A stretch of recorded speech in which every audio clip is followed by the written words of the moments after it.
हे पितरांनो तुम्हाला नमस्कार कर. ओम श्री गणेश देवताय नमः. ओम श्री गुरुदेवताय. ओम श्री गुरुदेवताय. ओम सर्व श्री इष्ट देवताय नमः नमः. शिवशनाथ मित्रांनो, मी कडप्पा परत एकदा आपल्या समोर हजर आहे. माझ्या धर्मकरम चॅनलमध्ये आपले सहर्ष स्वागत करीत आहे. मित्रांनो, पंचांगाचे आता आपल्या समोर सादर करीत आहे. मित्रांनो, आज शुक्रवार दिनांक 30 मे 2025, शालिवान शके 1947, संवत्सर विश्वावसु आयन उत्तर ऋतू ग्रीष्म मास ज्येष्ठ पक्ष शुक्ल तिथी. मित्रांनो, आजची चतुर्थी तिथी आहे. रात्री 9:23 पंचमी तिथीला सुरुवात होईल. वार शुक्रवार आहे. नक्षत्र मित्रांनो पुनर्वसू नक्षत्र आहे. रात्री 9:29 पुष्य नक्षत्राला सुरुवात होईल. योग मित्रांनो गंड योग आहे. दुपारी 12:56 वृत्ती योगाला सुरुवात होईल. करण मित्रांनो वरीच करण आहे. सकाळी 10:15 विष्टीकरणाला सुरुवात होईल आणि रात्री 9:23 भवकरणाला सुरुवात होईल मित्रांनो.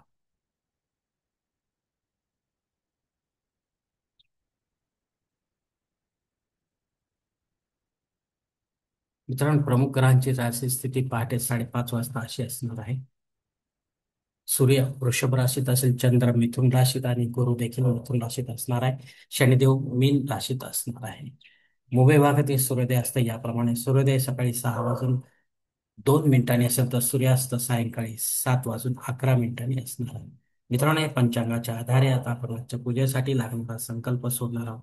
तेव्हा आपण आपल्या उजव्या हाताच्या तळहातात एक पळी पाणी, थोडे अक्षत, एक फुल व फुलाची पाकळी घ्या आणि हा संकल्प म्हणायला सुरुवात करा मित्रांनो. हरोम शिव शिव शंभो राज्ञे प्रवर्तमान सद्य ब्रह्म द्वितीयपराधे श्वेतवराह कल्पे वैवस्वत मनोहर कलियुगे प्रथम पादे चंबुद्वीपे भरतवर्षे भरतखंडे भैरव दक्षिण दिग्भागे महाराष्ट्र देशे व्यावहारिक चांदवड शालिवान शके 1947 प्रभावती 36 संवत्सरामध्ये विश्वावसु नाम संवत्सरे उत्तरायणे ग्रीष्म ऋतू श्रेष्ठ मासे शुक्ल पक्षे भृगुवासरे पुनर्वसु नक्षत्रे गंड योगे वनिज करणयुक्तायाम चतुर्थी शुभतिथ वीर गोत्रात उत्पन्न विकडाप्पा मोह पात्र वितक्षय द्वारा श्री पार्वती परमेश्वर प्रीत्यर्थ विधिवत पंचोपचार ओम षोडशोपचार इष्टलिंग पूजा ओम नित्य देवपूजा करतो. मित्रांनो, याच ठिकाणी संकल्प संपलेला आहे. तेव्हा आपण आपल्या उजव्या हाताच्या तळहातील संकल्पाचे पाणी समोरच्या तांबणात सोडून द्या. मित्रांनो, या संकल्पाची वेळ मर्यादा सकाळी 10:15 आहे. या वेळेनंतर जर आपल्याला संकल्प सोडायचा असेल कुठल्याही धार्मिक विधीच्या संपन्नतेसाठी, तर कृपा करून आपण वरील बदललेल्या पंचांगाचा आधार घ्यायचा आणि नवीन संकल्प तयार करायचा. त्या संकल्पात आपण करत असलेल्या धार्मिक विधीचा उल्लेख अवश्य करायचा. तेव्हाच आपली धार्मिक सेवा ही संबंधित देवतांपर्यंत पोहोचेल आणि त्यांचे आशीर्वाद आपल्यापर्यंत पोहोचेल. आपले जीवन अधिक सुखमय बनेल मित्रांनो.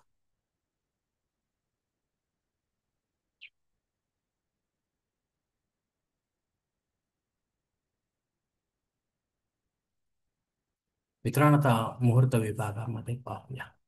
या धार्मिक विधी आणि त्यांचे मुहूर्त काळी याप्रमाणे दिलेले आहेत. सर्वात प्रथम साखरपुडा यासाठी मुहूर्त दिला जून दिनांक 2, 4, 8, 12, 15, 16, 19 आणि 20. डोहाळ जेवणासाठी मुहूर्त दिलाय जून दिनांक 9, 10, 12 आणि 15. बारसे करण्यासाठी मुहूर्त आहे दिनांक 31 जून दिनांक 8, 16 आणि 20. जावळ काढण्यासाठी मुहूर्त दिलाय दिनांक 30 जून दिनांक 6, 8, 15 आणि 20. गृहप्रवेश करण्यासाठी मुहूर्त आहे दिनांक 31 जून दिनांक 6, 8, 12, 19 आणि 20. मुहूर्त विभागात दुसरा पाहूया मित्रांनो. यात उपनयन करण्यासाठी मुहूर्त जून दिनांक 5 आणि 6. या नंतर मित्रांनो माघ मासाशिवाय मुहूर्त नाही. विवाह करण्यासाठी मुहूर्त आहे जून दिनांक 2, 4, 6 आणि 8.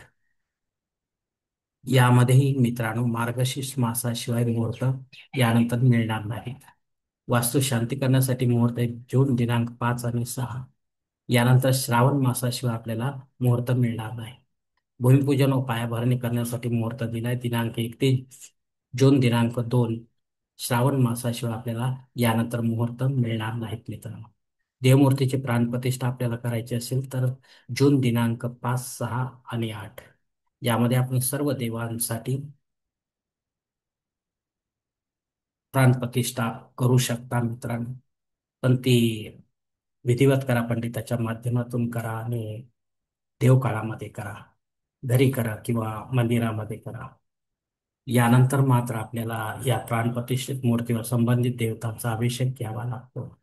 तो जर आपण घेत नसाल तर अशी प्राणप्रतिष्ठित मूर्ती देखील खंडित मानल्या जाते आणि तिचे विसर्जन करावे लागते मित्रांनो. तेव्हा विचार करूनच आपण काय तो निर्णय घ्यावा मित्रांनो. मित्रांनो, वरील काही मुहूर्तांच्या तारखेत वेळेची मर्यादा असू शकते.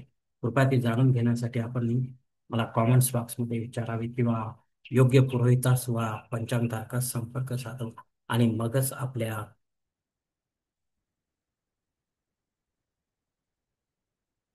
जन्मकुंडलीनुसार आपल्यासाठी योग्य असा मुहूर्त निवडावा, जेणेकरून आपल्या विधीमध्ये कोणत्याही प्रकारची बाधा उत्पन्न होणार नाही आणि विधीचे पूर्णपणे फळ आपल्याला प्राप्त होईल मित्रांनो. आणि असा मुहूर्त जर आपल्याला मिळत नसेल तर मग मात्र आपण स्वतःहून किंवा पंडिताच्या माध्यमातून नव्याने काही मुहूर्त निवडण्याचा प्रयत्न करू नका. कारण मुळात तो मुहूर्त मुहूर्तच नसल्यामुळे त्याचा आपल्याला काही उपयोग होणार नाही. मित्रांनो, पंचांगातील इतर काही महत्वाची जी माहिती आहे ती आता पाहूया. पंचांग शुद्धी नाही मित्रांनो, दिनविशेष मध्ये विनायक चतुर्थी आहे मित्रांनो. यासाठी माझा स्वतंत्र व्हिडिओ असणार आहे, तो आपण पाहू शकता मित्रांनो. चतुर्थी श्राद्ध कर्म आहे. या तिथीवर जर आपले माता किंवा पिता आपल्याला सोडून स्वर्गलोकात गेले असतील तर त्यांच्या नावाने आपल्याला पिंडदान युक्त असे श्राद्धकर्म करणे गरजेचे आहे. घरी करा किंवा तीर्थक्षेत्री करा, पण विधिवत करा, पंडिताच्या माध्यमातून करा आणि अपराह्न काळामध्ये करा. तेव्हाच आपली पितरसेवा आपल्या पितरांपर्यंत पोहोचेल आणि त्यांचे आशीर्वाद आपल्यापर्यंत पोहोचेल. आपले जीवन अधिक सुखमय बनेल मित्रांनो. मित्रांनो, सकाळी 10:16 ते रात्री 9:23 भद्रा योग असणार आहे मित्रांनो. हा भद्रा योग राहूच्या अंडात येत असल्यामुळे मित्रांनो,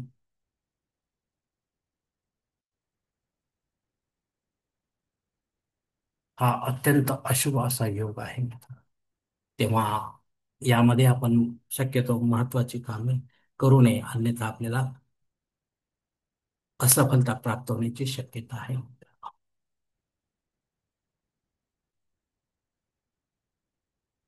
मित्रांनो, अग्नी पृथ्वीवर हजर आहे, त्यामुळे आपल्याला नव्याने काही होम यज्ञ कर्मकांड करायचे असेल तर आपण करू शकता मित्रांनो. पण विधिवत करा, पंडिताच्या माध्यमातून करा आणि त्यामध्ये सातत्य ठेवा. अन्यथा खंडित जर झाला असा होम यज्ञ कर्मकांड तर आपल्याला दोष लागण्याची शक्यता राहते मित्रांनो. राहुकाळ मित्रांनो सकाळी 10:30 ते 12 वाजेपर्यंत. या दीड तासाच्या काळामध्ये राहू अत्यंत प्रभावी असल्यामुळे तो आपली कामे बिघडवतो.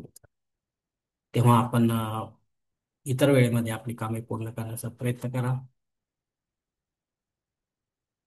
जेणेकरून आपल्याला त्यात यश प्राप्त करता येईल. धन्यवाद मित्रांनो. आजचा हा पंचांगासंबंधीचा जो व्हिडिओ आहे तो मी याच ठिकाणी संपवतोय. आपण जर माझ्या मताशी सहमत असाल तर कृपया माझे धर्म करम चॅनल सबस्क्राईब करा, लाईक करा, आपले कुटुंब व मित्र परिवार शेअर करा. तसेच कॉमेंट्स बॉक्समध्ये आपलं मत अवश्य लिहा. आणि माझा पुढील व्हिडिओ आपल्यापर्यंत पोहोचण्यासाठी बेल बटन अवश्य दाबा मित्रांनो. आणि माझा पुढील व्हिडिओ आपल्यापर्यंत पोहोचण्यासाठी बेल बटन अवश्य दाबा. धन्यवाद मित्रांनो. पुढील भेटीपर्यंत आपण खुश राहा, आनंदी राहा, प्रसन्न राहा.